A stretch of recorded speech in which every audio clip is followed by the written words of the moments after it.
សន្ត្រៃមែនតការក្បួនសមាមស៊ីក្លូកម្ពុជាចេញពីរាជធានីភ្នំពេញ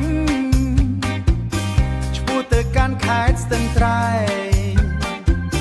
ក្បួនស៊ីក្លូនេះធ្វើឡើងក្នុងគោលបំណងលើកកម្ពុជាវិស័យទេសចរបង្ហាញអត្តសញ្ញាណវប្បធម៌ជាតិ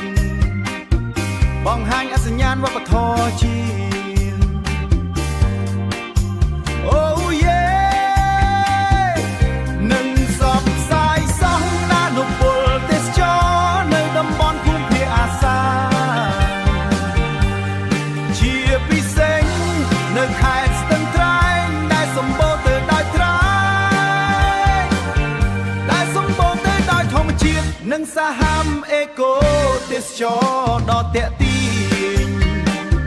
អេកូទេសចរដ៏ទាក់ទាញ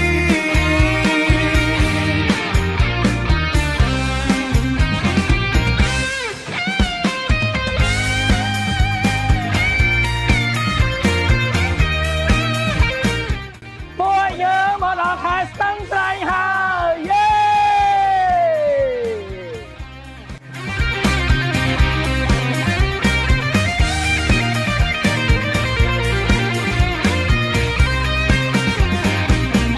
កម្មវិធីនេះក៏បង្ហាញពីការគាំទ្ររបស់ក្រសួងទេសចរចំពោះសកម្មភាពសហគមន៍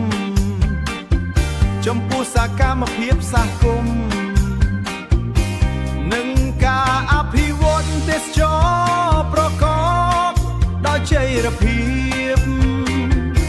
ព្រឹត្តិការណ៍ក្បួនសមាមស៊ីក្លូ